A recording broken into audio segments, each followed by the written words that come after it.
How many of you have witnessed the birth of a baby? It's one of those moments. How many of you have seen a sunrise or a sunset that literally took your breath away? How many of you have said before, "Oh my God, I am in love," at least for a moment?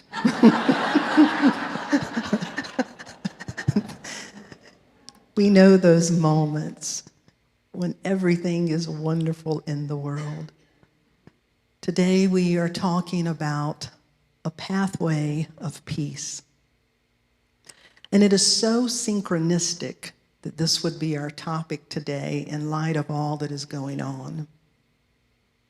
In February of this year, when we had our yearly annual meeting, this is our 75th anniversary. Hey, we're celebrating this year. That's a big milestone. And as a part of that, really the biggest thing about that is we're going to create a pathway of peace. And I'll talk a little bit about that. And really, it was supposed to, now hear me, and my timing and my vision, it was supposed to, I told God my plans and she did not listen. It was supposed to have been done, and we were supposed to be celebrating completion the 1st of October, but little did I know what the universe had in mind. So a pathway of peace. It's also a day that it is really worth mentioning that it is 2 days before probably the most historic election in our country. One way or the other, it will be a monumental time. And so we hold that in the light of consciousness for the highest and best. And we do our part. We vote. Amen? We do our part. And we pray and we do all that we can. And so I read this week that the American Psychological Association has said that in the United States, it's been growing over the past few months, but the level of anxiety in the United States is higher than it has been measured ever. Listen, take that in. And when I thought about that, I thought, and then add on top of that, if you were in Western North Carolina recently, how many of you still have yellow water flowing out of your taps? Look around. How many of you still have a tarp over your house, or you've been misplaced, or you have trees that need to be cleaned up, or you're trying to help someone else put it all back together, or you've lost something or know of someone that has lost something? It is such a time with so many emotions going on right now. It's a very real thing. And what I'd like to point us to today is that even in the midst of all of this, it doesn't mean we put our head in the ground. It doesn't mean we try to spiritually bypass it and act like it doesn't understand. It doesn't mean that at all. But it means holding the vision that can see that even in the midst, always in the midst, there is something else. There's always something else. That in which we live and move and have our being. That presence. There's always something else that's greater than, and there's always something else that is more intimate than. Amen? If you know what I'm talking about. Daniel Nahmod, one of our favorite New Thought music artists, said it quite beautifully when he's talking about that. If we want to point ourselves back to that, he said, call it God, call it Spirit, call it Jesus, call it Lord. Call it Buddha, Baha'u'llah, angel's wings, or heaven door. But whatever name you give it, it's one power, can't you see? It's the power of the love in you and me. There's one power invisible, and you can see it everywhere and every day. One power indescribable. You speak of it with every word you say. It's mysterious until you know the truth, because it's as simple as the love inside of you and me. That one power. Today, I want to point us back to that one power, and in particular, how that power, call it God, call it whatever, is experienced as a source of peace. We're talking about a pathway of peace. Now, unity is a spiritual pathway of peace. Unity is a spiritual, grounded with spiritual principles and practices that help us remember our oneness, that help us remember our true nature, and thereby recognize it in all beings, no matter how we show up, even those people that are sandpaper for your soul. It helps us remember that we are all the presence of the one Spirit. And so unity is a path of peace, and here we are creating a path of peace, but each and every one of us are also a path of peace. And it's not, sometimes we think about peace as something that rises and falls. If the stock market is good, I'm at peace. If the stock market is bad, oy vey. If things are going the way I want them to go and you're driving the way I think you should drive, it's a long, 40 is a long road across the state, and there's a lot of people that don't know how to drive. And so you can be peaceful one minute and not the next. But yet that's not real peace. It's our feelings that can come and go, ebb and flow. There's a presence, there's a depth. The scriptures say there's a peace that passes understanding. It surpasses. It doesn't negate it. It doesn't say it's not there, but it allows us to be connected to something that is bigger and matters even more. It's the echo of our soul when it says, all is well. And so this pathway of peace that we're talking about, the first thing I want to talk about today with peace is to recognize our pathway of peace as a part of this greater presence, as Daniel Nahmod said, whatever name you call it, that what we create here and what we create in here is always about remembering the presence, the greater presence, whatever we call it. I've often said that I think probably the most accurate name for God is something told me. You know that feeling, something told me to call you, and look what happened. Something told me to turn this way, and look what happened. Something told me not to do it, and I did it anyway. You know that feeling? You know the voice, something told me. That it's an aspect of God. We can learn a lot from many different spiritual traditions. In the Hindu traditions, many people misunderstand and think that in the Hindu traditions there's a whole bunch of gods. Well, in the Hindu traditions, there's a bunch of embodiments of attributes of God. For example, in Hindu, Brahman is the embodiment of the infinite creator, an aspect of God. In Hinduism, Ganesh, the elephant, is an embodiment of the presence of God as overcomer. In Hinduism, Kamadeva is the embodiment of love. And if you know the Jewish and Christian scriptures, it's there too. It's El Shaddai. It is Elohim. It is Jehovah Rapha. It's the different aspects of God, because that which we call God is really the unnameable. And so our goal, and by having these characters, they're helping us represent and recognize characteristics of the Spirit that we can embody. That we can embody a spirit of overcoming. We can embody a spirit of love. We can embody a spirit of whatever, of peace that we need. And so when I think about calling God something told me, well, I'm not saying that's all God is, but it is absolutely an aspect of how God works, at least in my life. I'll give you an example, 2 examples. In 2007, I was living on Maui, Hawaii, and it was time for our annual conference in Kansas City. We have a yearly conference every year at the headquarters of Unity in Kansas. It was June, and so I was preparing. I was all prepared to fly from Maui to Kansas City for a week of conference. I'm heading out the door, ready to go, and something told me, get your passport. Now, I don't know about you, but I tend to argue and talk back to something told me. Because when something told me, said, get your passport, I said, well, I'm in the United States. I have my driver's license, I don't need it. But something told me, get your passport. Now, I've heard that voice enough in my life. I've attuned myself to it. I've not listened to it. And so I'm at a point in my life when I really hear that voice, I just say, yes, okay. I went, grabbed the passport, went on my way.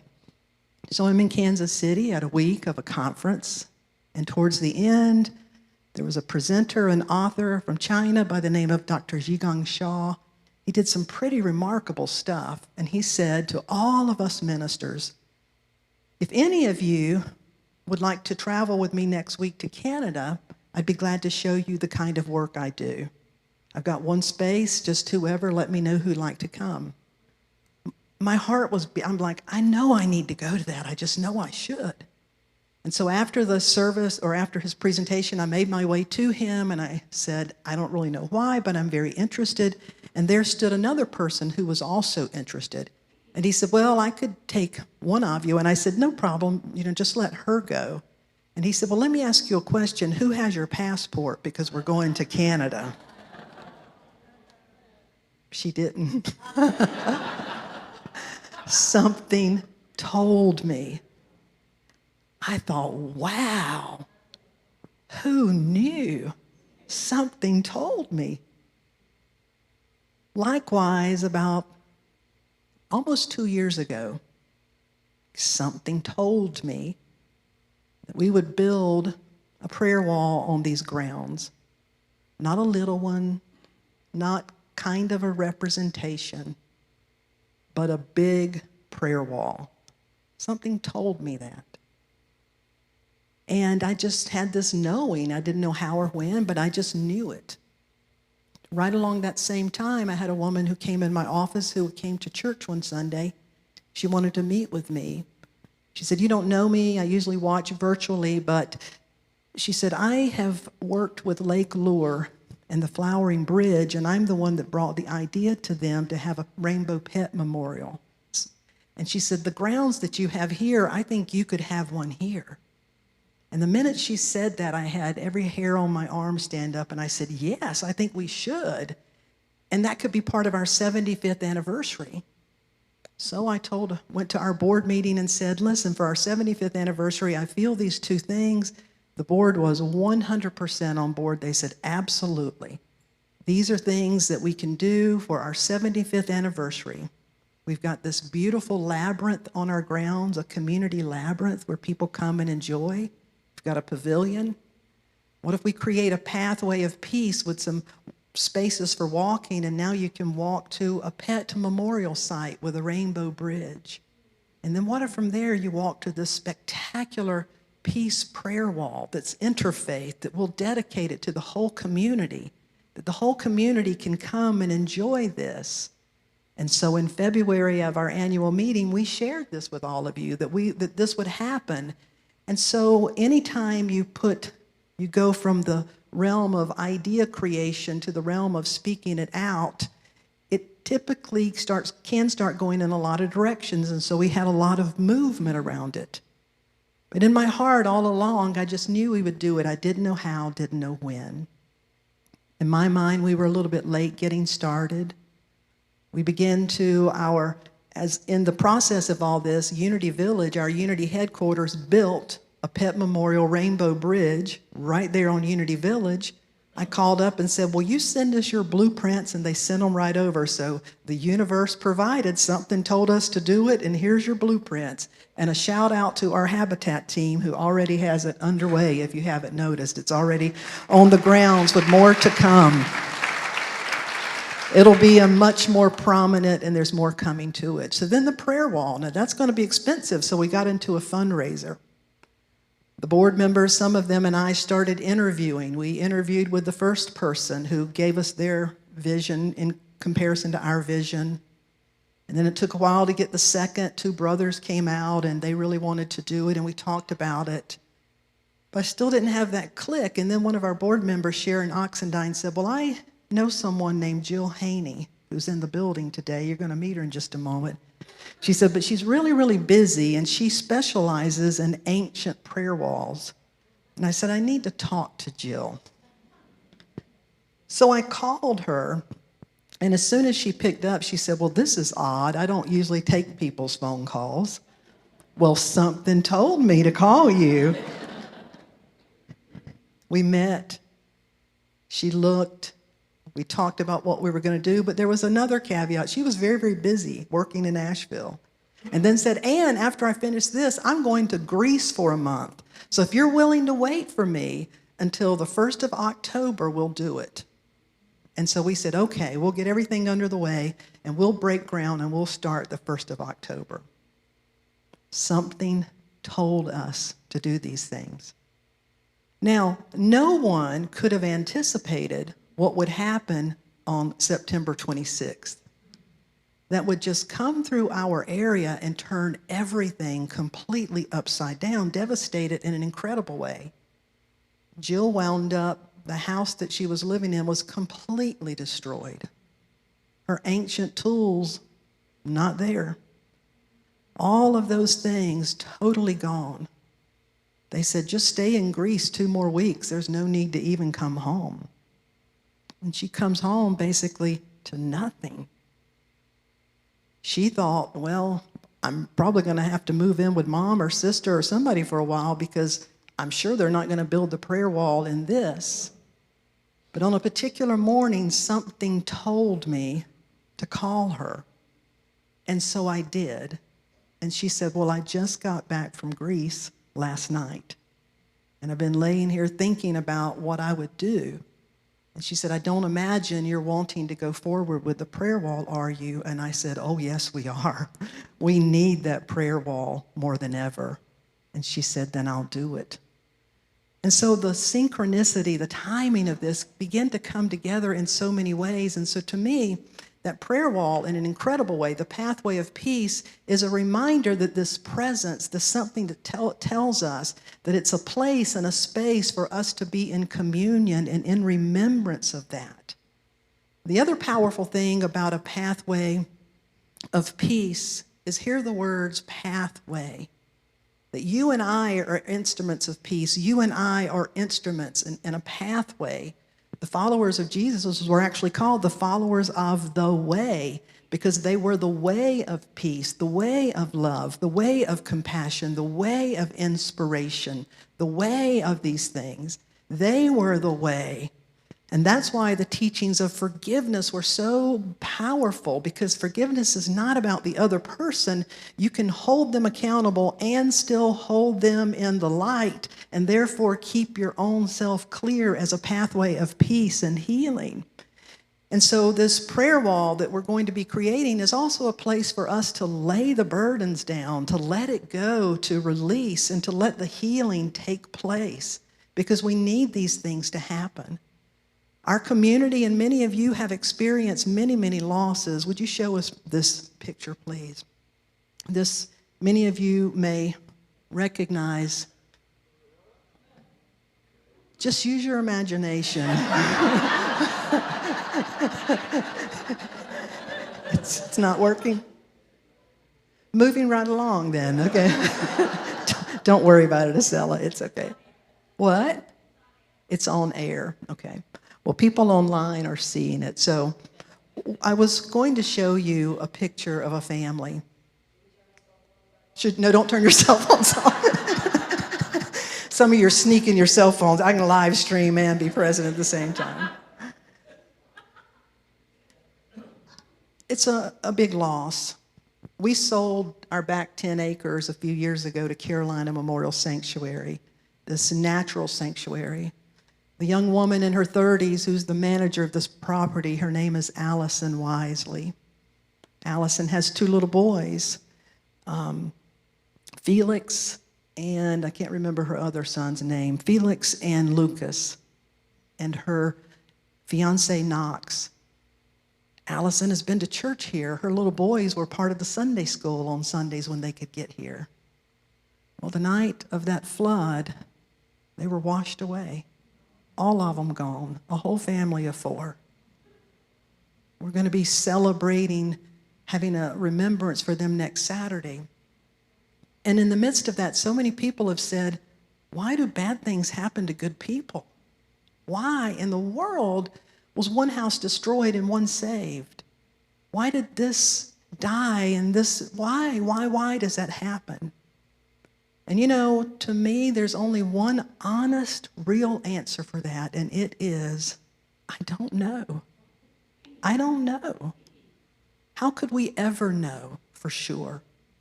What I do believe and I do know is that our soul has that within it which whispers, grow, grow, grow.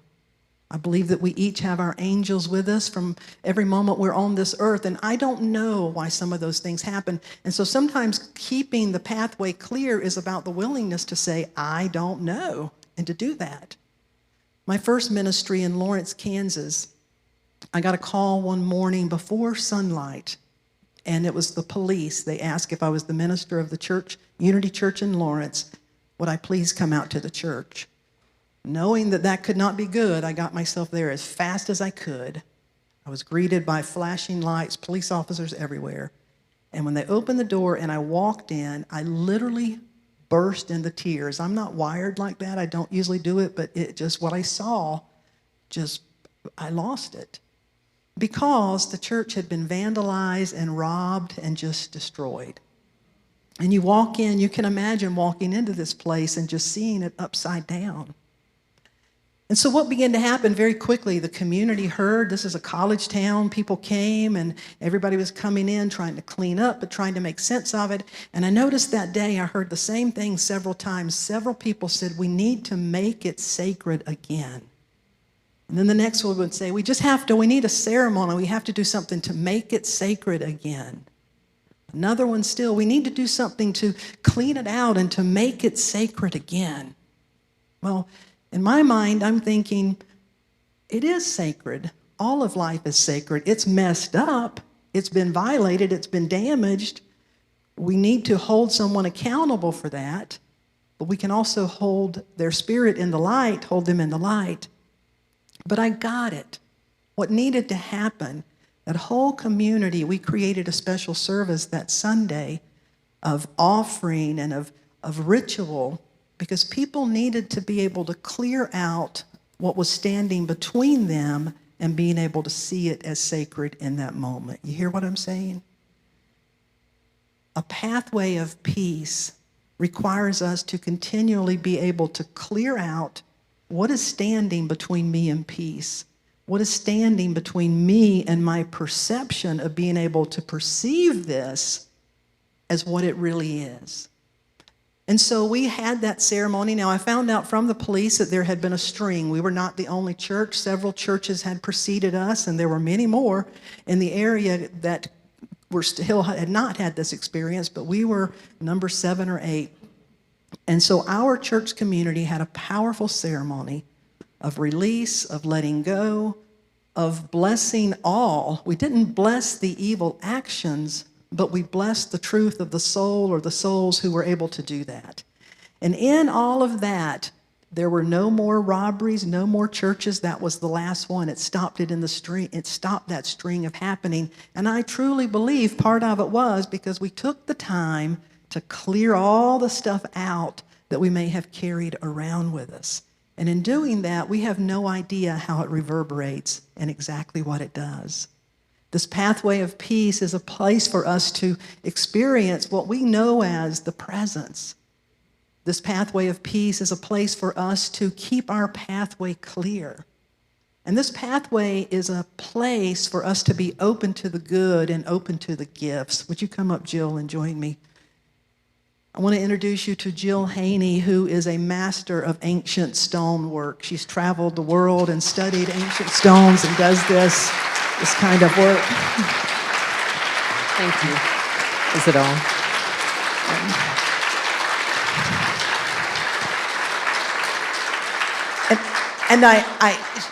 She also has won a TED Talk. I mean, she's an incredible speaker and does many other things that I did not know about at first. But just after this started, she started working with us, and she had just arrived. As a matter of fact, we've dedicated the toddler room to her. That's her room with her stuff. She has joked with her friends saying, they put me in the toddler room. Very appropriate. Very appropriate.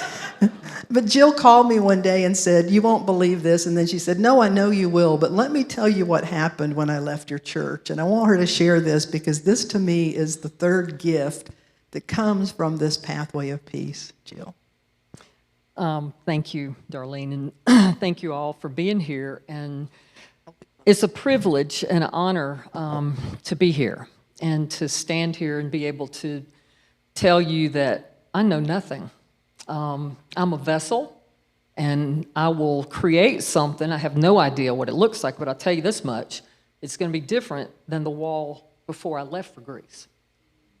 Things changed, and energetically, this wall will be different than the wall would have been.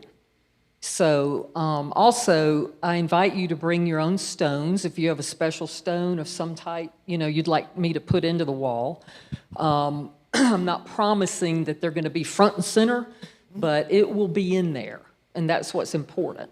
So with that, the day I left here, I had come and gone through my belongings because my sister and I, we got to my house and we had to just hurry and get what we could and stuff things in garbage bags, and FEMA deemed the house, what did they say? He called us girls. That's all I remember. I was like, girls, really?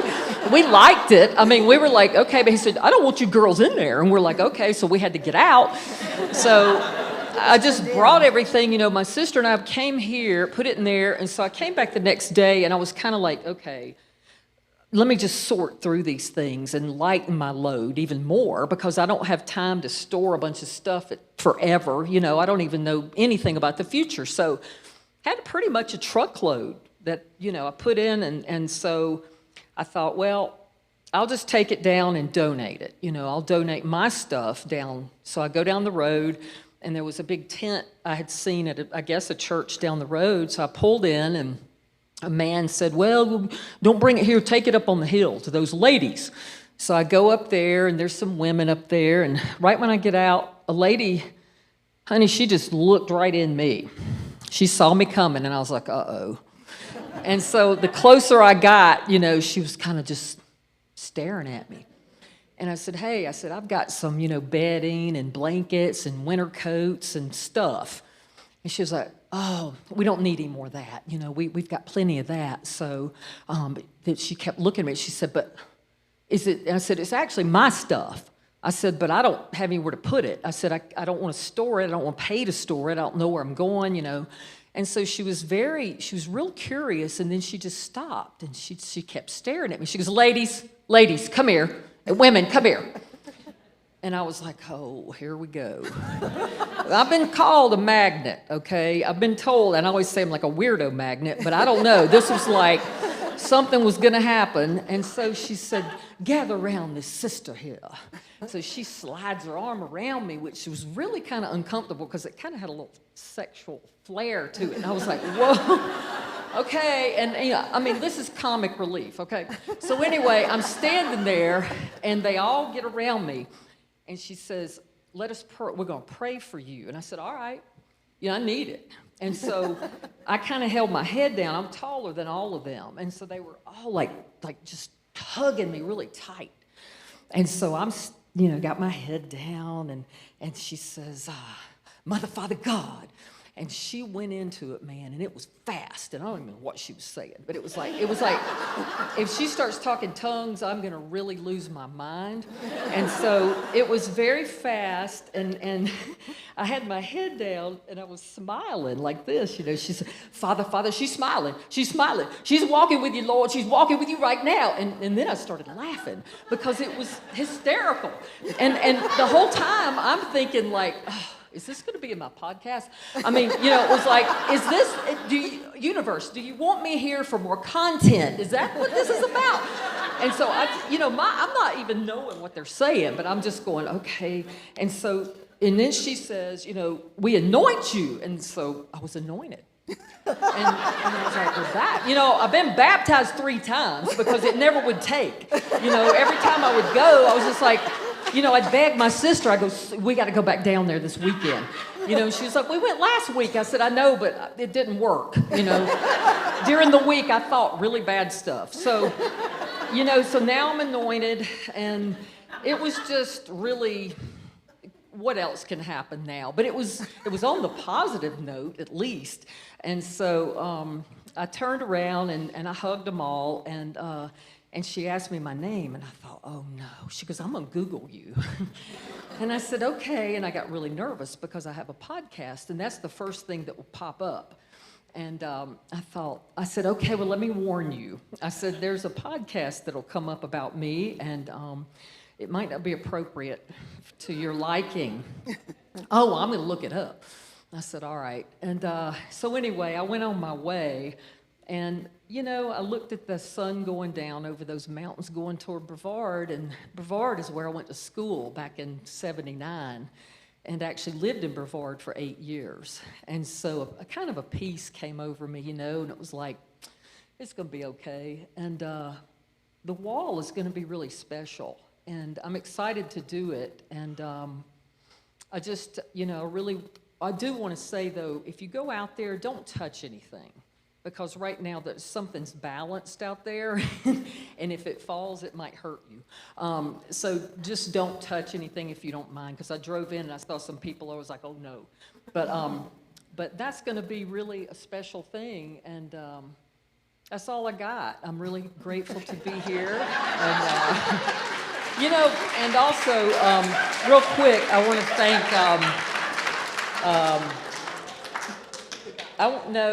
Barkwell.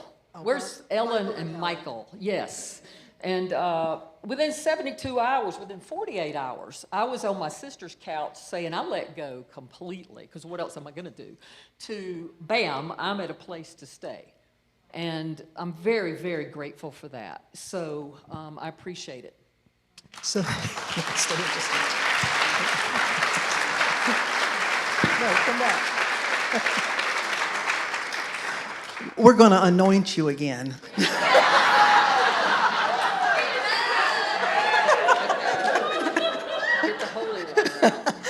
When she told me that, I had chills, and we laughed about it.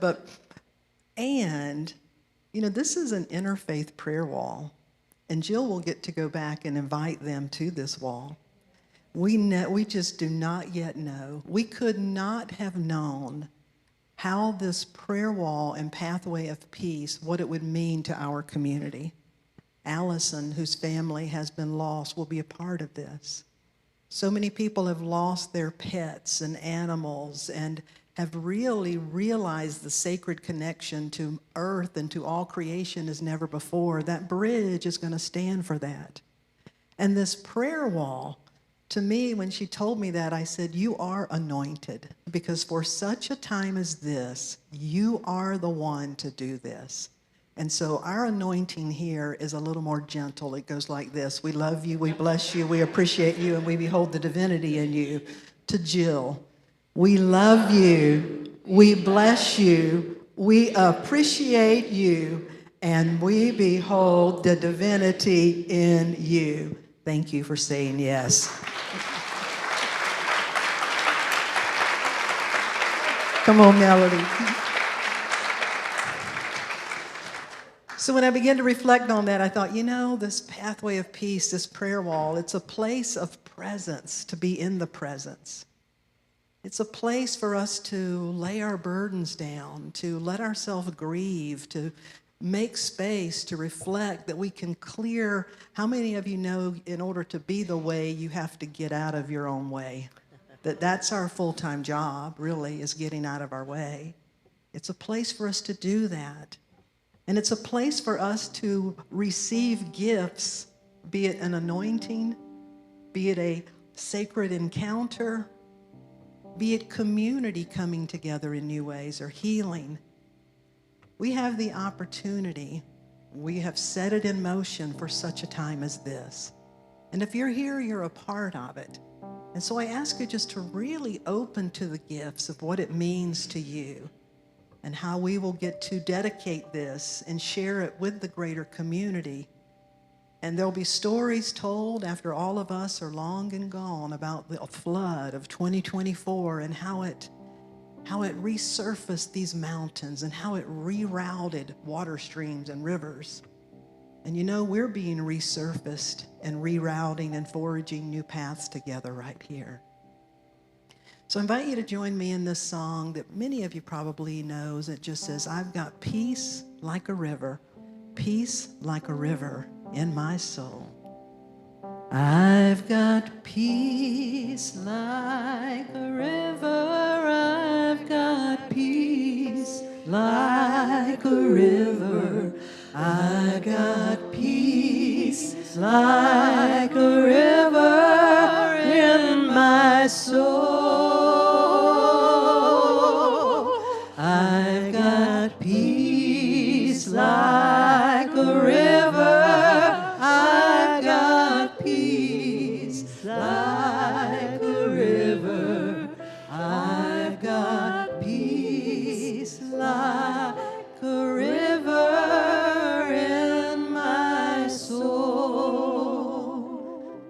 to close your eyes for just a moment.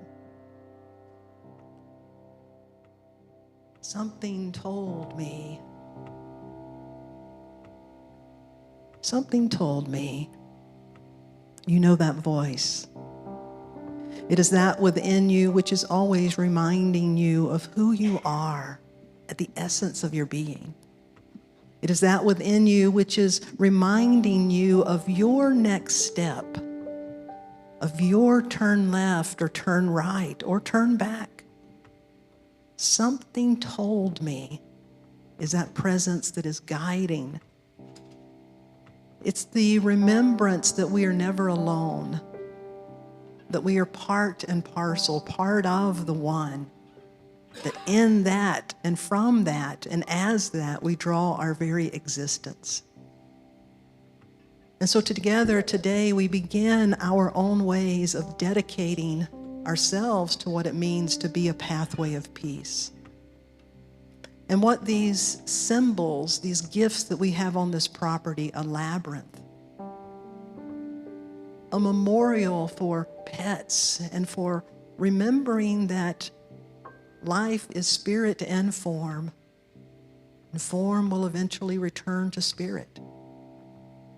And for an incredible prayer wall that we can gather and pray and rejoice and celebrate. And how the setting will be a beautiful setting of nature, of reflecting and of walking. For such a time as this, something told us to do this. And that something is guiding us this day and every day.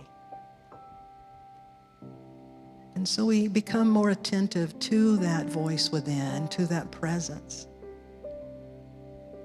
We are instruments, the hollow bone, the sacred reed, the vessel. We are instruments of the one Spirit.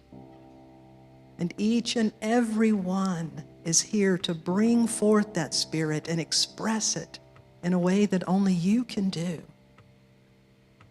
And so may we listen and tune in and allow it to heal us and to reveal from within us. That presence may flow as peace, love, compassion, wisdom, joy, whatever is needed. We are the path. We are open to that presence. And so it is. So I've got peace like a river. I've got peace like a river. I've got peace like a river in my soul.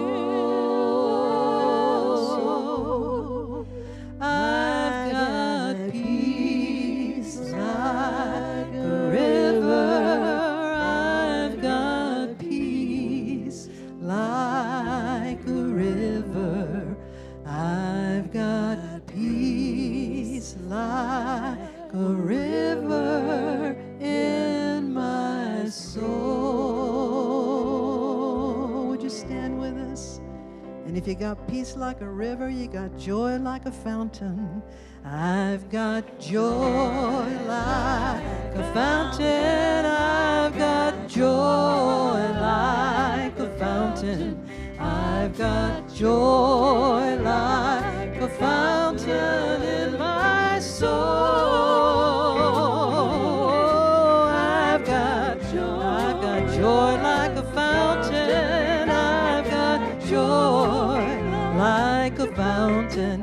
I've got joy like a fountain in my soul. And I've got love like a mountain. I've got love like a mountain. I've got love like a mountain. I've got love like a mountain in my soul. I've got love like a mountain. I've got love like a mountain. I've got love like a mountain in my soul. He